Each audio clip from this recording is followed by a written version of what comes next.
Bonjour à tous. Bonjour. Vous connaissez l'expression tirer des plans sur la comète? Oui.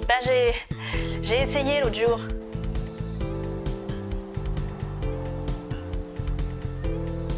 Bah alors, tu tires ou tu pointes? Oh bah je tire. Oh.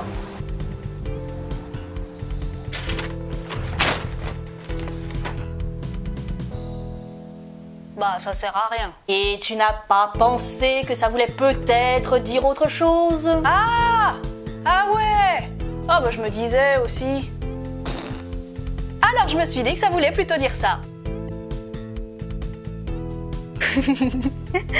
De deux choses l'une, j'espère que vous vous serez assuré du consentement de monsieur ou madame Desplans et j'espère que vous serez sorti couvert également d'une bonne paire de chaussettes. Non mais c'est parce que la température à la surface d'une comète c'est frisquet.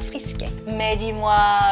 Quoi? Du coup, tu n'as pas pensé non plus que c'était un peu débile d'aller se les plaire sur une boule de glace, alors que l'idée de ce genre de choses c'est plutôt de chercher dans le chaud bouillant? C'est pas encore la bonne explication alors? Du coup, bah, je me suis dit que ça voulait peut-être plutôt dire ça.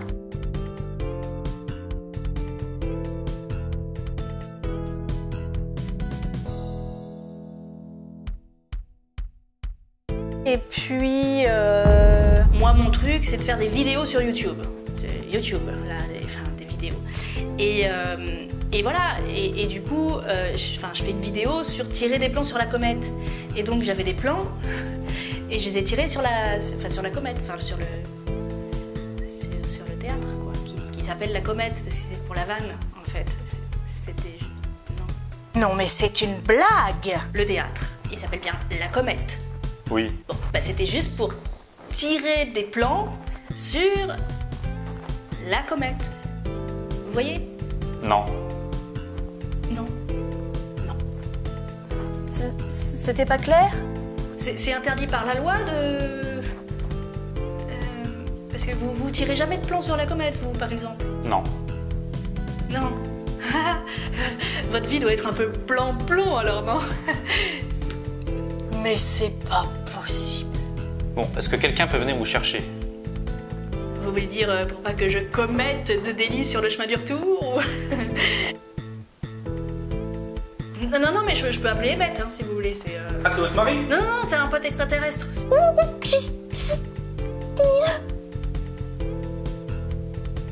Non, mais vous vous foutez de moi! Eh ben...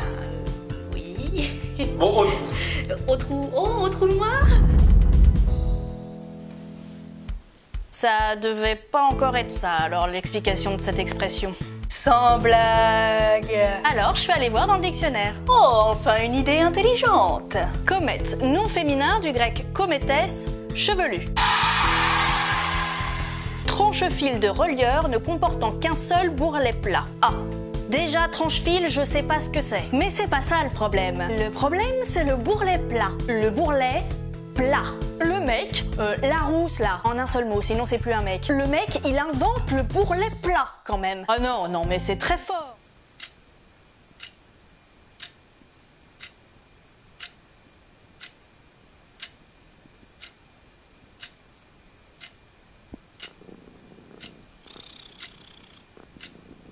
Oh là là, mon ventre, c'est qu'un gros bourrelet. Mais non, ne t'inquiète pas, regarde, c'est un bourrelet plat. Oh, j'ai donc le ventre plat? Mais oui, et comme en plus tu sais trancher des fils, tu es une comète. Oh, une comète? Oui, tu as donc aussi une belle chevelure, longue et brillante.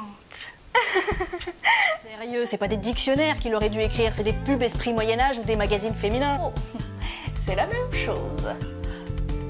Ah mais oui, tiens, mais c'est pas tout à fait faux ça. Bref, j'en étais où? Ah oui, à la définition du Larousse. Ah mais oui, mais c'était la troisième définition ça aussi, d'accord. Donc, comète, nom féminin, astre du système solaire d'aspect diffus, observable à proximité du soleil. Ok, mais ça me dit toujours pas ce que veut dire tirer des plans sur la comète et d'où ça vient. Du coup, je suis allée voir dans un livre. Eh ben c'est pas dommage. Celui-là, en l'occurrence.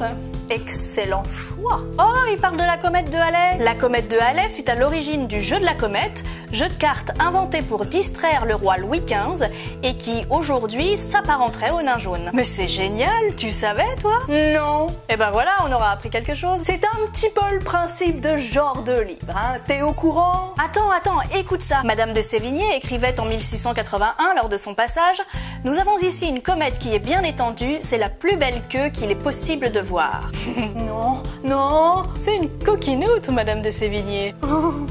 Ah voilà, encore aujourd'hui, l'expression « tirer des plans sur la comète » se moque de ceux qui bâtissent des projets alambiqués dont l'efficacité reste douteuse. Mais pourquoi? Oh, sans doute parce qu'à l'époque où l'expression est née, on considérait les comètes comme des astres éphémères aux mouvements imprévisibles. Et alors, tirer des plans, ça demande de la rigueur, de la précision et du temps. Ah ouais, alors aujourd'hui, on pourrait dire gagner un Candy Crush dans des turbulences en avion. T'es sérieuse, là?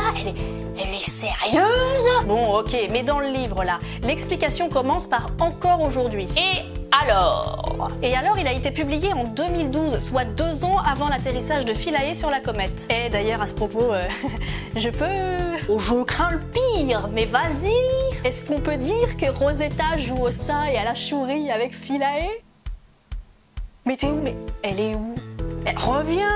Non! Oh, mais reviens, quoi! Je le ferai plus, c'est promis! Hors de question, je ne peux pas être associée à ça! Oh, si on peut même plus faire dans la vanne pourrie.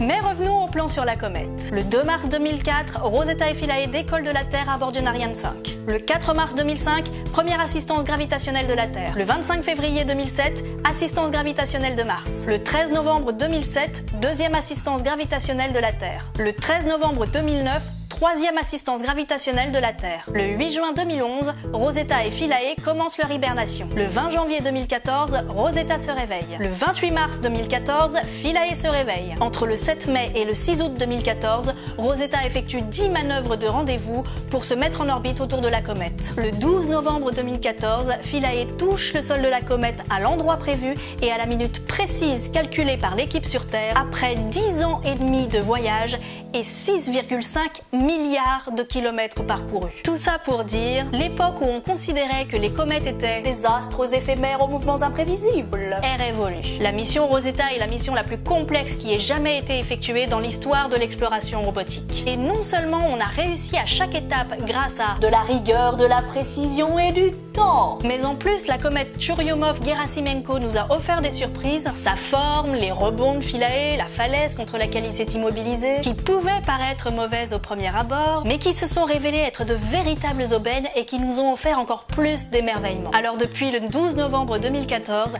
tirer des plans sur la comète ne peut plus être cette expression qui se moque de ceux qui bâtissent des projets alambiqués dont l'efficacité reste douteuse. Elle est désormais cette expression qui implique de croire au succès d'un projet complexe, qui demandera effectivement rigueur, précision, travail et patience, mais qui aboutira au terme d'un chemin riche en surprises, qui sembleront être des épreuves mais qui se transformeront en chances, et dont la réussite portera ses fruits sur plusieurs années. Et peut-être qu'au 22e siècle, tirer des plans sur la comète évoluera en accomplir une Philae. Qui sait? Alors aujourd'hui, au lieu de vous proposer de rester le nez en l'air à ne rien faire, je vous invite à tirer des plans sur la comète. Et je vais commencer, tiens. Alors j'en ai toute une liste, hein, mais en voici un. Un jour, je jouerai ici. Et vous? C'est quoi votre plan?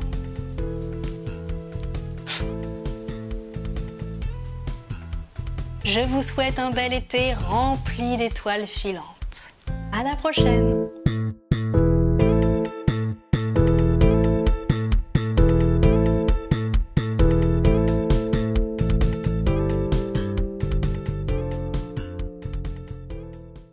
Je me suis fait arrêter par la police. C'est bien la première fois. Oh bah trouble à l'ordre public. Et vous, vous avez une police? Ah ouais? Tu t'es déjà fait arrêter? Une fois? T'avais fait quoi? Comment ça, tu t'es endormi aux commandes manuelles de ton vaisseau et tu t'es viandé sur une planète? Mais ça... Attends, mais ça me rappelle un truc, ça, mais... En revanche, quand ils me pilotage, ils font des conneries. Ils roupillent au volant et de temps en temps, ils se viandent. C'est juste... Non, j'arrive pas à me souvenir d'où. Mais attends, mais t'es sérieux? Ça arrive vraiment, ce genre de choses? Quoi? Mais en vrai, je veux dire, c'est vrai ou tu dis ça juste pour me consoler?